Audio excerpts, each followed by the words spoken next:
오랜만에 인사드립니다. 우리 몇 달 만이죠? 그쵸. 한 반년 만에 보는 건가요? 공보물 읽어주는 거 빼고는 꽤 네. 오랜만에. 네. 올해 들어 처음이에요, 저희. 정말요? 네. 새해 복 많이 받으십시오. 한복을 안 입었네. 저희 할 얘기 오늘 너무 많아요. 네. 저 그 얘기하고 싶었어요. 네. 저희가 공보물 읽어드리는 것도 하긴 했지만, 그 선거 때쯤 정말 답답한 상황들이 많이 보였었거든요. 제가 어떤 걸 봤냐면요. 네. 아니, 정식 선거운동 기간도 아니고, 네. 경선 과정에서 시의원님, 도의원님들이 나오셔가지고, 길에서 그렇게 인사를 해요. 정말 자기 선거인 양 불살라서 네. 인사하고 계신 분들 저도 많이 봤죠. 저 되게 충격적이었거든요. 근데 또 모 정당에서는 그렇게 네. 하지 말라고, 네. 중앙당에서 내려오라고, 내려오기까지도 했다는데, 그럼에도 불구하고 의원님들은 또 그렇게 계시더라고요. 아니, 평소에 그렇게 길에서 좀 나와서 열심히 좀 하시지. 거기에서 제가 좀 느낀 건 뭐였냐면, 그 국회의원하고 지방의원 간의 그런 관계가 조금 이상하다. 묘하죠. 예. 되게 불쾌하실 수도 있습니다만, 죽은 신화? 갑을. 예, 갑을. 네.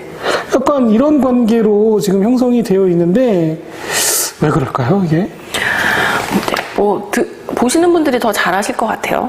지방의원의 공천권을 국회의원이 사실상 쥐고 있으니까 네. 사실상의 목숨줄을 잡고 있는 거나 마찬가지죠. 그렇다 보니 줄을 설 수밖에 없는 거고, 근데 사실은 좀 그게 일반적인 정치의 구조라고 해도 유권자들 보기에 조금 이상하다? 그건 바꿀 수 없는 얘기예요.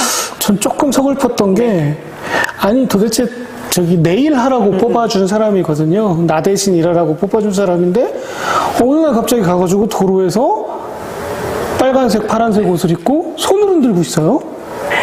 혹은 선거운동을 하고 이게 보여요. 저는 거기서 조금 서글퍼지더라고요, 좀. 아무것도 아닌 것 같은데, 상당히 개혁적인 조례가 발의가 됐어요. 네.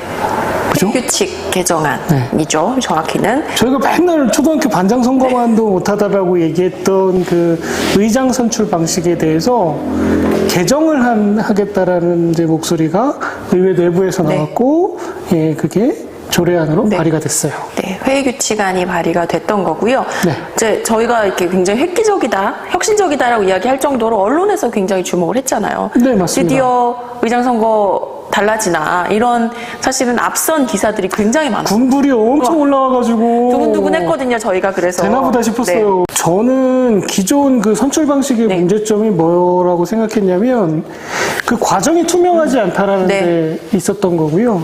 교황 선출 방식이라고 하는 게 42명의 청주시 의원 누구나 후보가 될 수 있고 누구에게나 표를 던질 수 있다라는, 사실 교황 선출 방식의 그냥 일부분을 차용한 방식인데, 그렇죠. 이제 그렇게 흔히 불리고 있는데, 이제 그렇다 보니 후보가 없는 방식이니까 누가 후보로 나설지도 주민들은 몰라요. 물론 자기들끼리는 알죠. 자기들끼리는 비공식 회의를 거쳐서 각 정당마다 의장 후보를 결정하는 절차를 거치니까 당연히 알지만, 이것들은 비공식이라 주민들은 전혀 모르기 때문에 주민들이 의장 후보가 누가 될지도 모를 뿐더러, 당연히 모르니까 검증도 못할 뿐더러, 그러면 우리는 굉장히 문제 있고 하자 있는 의장 후보가 선거에 나서도 주민들로서는 무기력하게 아무것도 할 수 없다라는. 맞습니다. 이제 이 자체가 다수당이 전체 자리를 독식할 우려가 있다라는 건 저는 굉장히 형식적인, 말 그대로 그냥 이유가 없으니까 만들어낸 이유라고 생각이 들고요.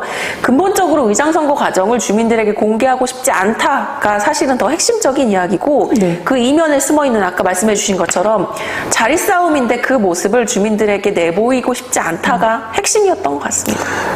대립을 하고 민감한 주제에 대해서 상호 갑론을박이 돼야 될 그 타이밍에 항상 위원장은 정회를 선포를 하고요. 의견 조정이라는 절차를 거쳐서 나중에 다시 회의를 속개한 후에 의견 조정 결과를 발표한 후에 그대로 그냥 진행을 합니다. 근데 여기서의 문제는 뭐냐면요. 그 누구도 의견 조정 시간에 누가 어떠한 발언을 했는지 기록에 남지 않는다는 거예요. 회의록에 남지 않는 회의라는 게 그러니까요. 네. 공식적으로 토론의 기회도 있고 발언의 기회도 있고 하다못해 신상 발언이라도 네. 할 수 있는 기회가 충분히 주어짐에도 불구하고 의원님들은 그런 걸 활용하지 않으시고 항상 카메라 뒤에 숨으세요. 네. 카메라 뒤에서 방청인도 내보내죠. 예. 방청인 내보내고 속개해도 안 알려주죠. 네. 예. 논의한 대로라고 예. 이야기하죠. 그래서 좀 이거는 굉장히 큰 문제다. 그냥 의장 선출 방식도 문제지만 이런 식의 정말 아무렇지 않게 카메라 뒤에서 이런 하는 회의를 아무렇지 않게 생각하고 있다는 것도 정말 큰 문제다. 이게 의견 조정이라는 설사 이런 제도가 있다고 하더라도 공식적인 토론이라던가 예, 의사진행 발언에 앞서지는 않을 거란 생각이 들거든요. 그래서 의원님들 이게 지금 나라가 민주화된 게 지금 수십 년이고 예, 이런데 아직도 그냥 과거에서 헤어나지 못하시고 계신 것 같아서 너무 안타깝습니다. 정말. 그 임시회에서 굉장히 또 이슈가 됐던 사안이 하나 있어요. 예, 저 그거 봤어요. 네. 사실은 이제 의회에서 뭔가 결정하는 결의안이라는 게 네. 화제가 되긴 쉽지 않거든요. 네, 지난번에 후쿠시마 결의안도 있었고. 네. 근데 특이하게 이제 청주시의회는 결의안 때마다 이렇게 논란이 되고 네. 있는데 이번에 이제 청주시의회에서 통과된 결의문 중에 하나가 시내버스 필수 공익사업 지정을 위한 노동조합 및 노동관계 조정법 개정 촉구 결의안이 있습니다. 저는 얼핏 듣고서는 별 문제 없지 않아? 네. 저 이렇게 생각했거든요. 왜냐하면 시내버스 네. 공익사업 공익이잖아요, 공익. 이 단어들이 연결이 되어 있으니까 시내버스가 공익적 목적으로 활용되는데 뭔가 도움이 되자는 결의문인가? 그게 뭐가 문제예요? 잘하자는 건데. 쉽죠. 근데 이제 네. 사실은 핵심으로 더 파고 들어가 보면 시내버스를 필수 공익사업으로 지정하자라는 그 이면에는 시내버스 노동자들이 파업을 하지 못하도록 막자라는 내용이 숨겨진 쪽으로 법을 이제 개정하자라는 사실은 그런 취지인 거고요. 근데 이제 대한민국 정당에 있어서 네. 어느 한 당은 항상 네. 노동자의 편을 든다라고 계속 네. 주장하지 않으셨었나요? 근데 이제 일단은 보죠. 네. 결의문이 통과된 숫자를 저는 네. 좀 집중해서 보려고 하는데 청주시의회가 42명이잖아요. 네. 그 중에서 41명이 이 결의문의 발의에 참여하셨고 그래서 제 셈법이 안 맞아요, 지금. 네. 우리가 통상적으로 여당, 야당으로 흔히 구분하는 정치적인 의사의 방식이 조금 다른 정당이 분명히 네. 존재하는데 42명 중에 41명이 참여하고 찬성을 했어 라고 하는 게 왜 그럴까? 사실 좀 궁금하죠. 네. 그래서 찾아보니 저희를 정말 웃지만은 못하게 한 이야기들이 있더라고요. 정말 황당했어요, 네. 저는. 이제 많은 언론에서 이 관련된 내용들을 취재하는 과정에서 이제 이 결의안에 같이 발의를 하는데 찬성해준 의원들께서 그동안 결의문은 자세히 보지 않고 찬성을 해줬다. 그 관행대로 해왔던 게 좀 문제인 것 같다라는 사실은 뭐 해명 아닌 해명을 하셨거든요. 저는 그 얘기 듣고 그야말로 이발을 탁 쳤습니다. 뜨악했죠, 뜨악. 그동안 저희가 본 결의문들이 네. 다 어떤 과정을 통해서 나왔을까? 그까이 거 대충 했다는 소리죠. 네. 그죠? 결의문인데 뭐 약간 이런 생각이셨을까라는 생각이 저는 좀 그냥 웃기다기보다는 좀 섬뜩하다는 생각이 들더라고요. 그러니까 의원님들이 이제 뭐 물론 그 일만 하시는 건 네. 아니지만 안건을 처리하시는 게 네. 과연 뭐 수억 개씩 되는 것도 아니고요. 임기 중에 그 결의안은 정말 몇 개 안 됩니다. 예. 그걸 그렇게 그냥 대충 처리했다라는 그 발언이 나왔다는 거에 대해서 전 정말 충격이었고요. 네. 예. 아, 이분들 결의안 지금까지 해오셨던 것들을 봤을 때 결의안만 이렇게 하시는 거 아니다. 필수 공익사업이라는 제도 자체가 ILO에서는 노동권을 제약하는 굉장히 좀 문제 있는 정책이니까 폐해 폐지해야 한다라는 권고안이 굉장히 오래전에 나왔어요. 그 정도. 그리고 예, 언론 기사에서도 노동 혐오 결의안이라고 표현할 정도로 근데 이것들이 새삼스럽게 엄청난 공부를 해야 나오는 내용이 아니라 검색 몇 번이면 나오는 내용이거든요.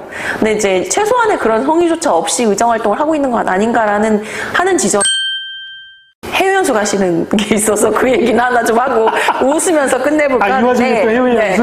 해외연수를 저희 이제 전반기 저희 참여연대에서는 전반기 평가해야 된다 그 준비하자 할 정도로 6월 말이면 이제 전반기 2년 동안의 의회가 마무리가 되죠. 그럼 의장님도 새로 뽑아야 하고 상임위원회도 새로 구성하고 굉장히 분주할 때입니다. 근데 이제 전반기 종료를 직전에 두고 해외연수 가시는 분이 계신데 바로 우리 김병국 의장님이 가시고요. 대한민국 시군자치구 의회의장협의회에서 공무국에 출장을 가신다라고 해서 그것도 공무예요? 그걸 어차피 놀러 가는 거 아니에요? 관련된 계획서를 홈페이지에 올리셨고 그래요? 심의위원회까지 개최를 하셨더라고요. 그래서 제가 정말 궁금해서 요거는 좀 찾아봤더니 여기는 정말 대놓고 놀러 간다라고 해주셨어요.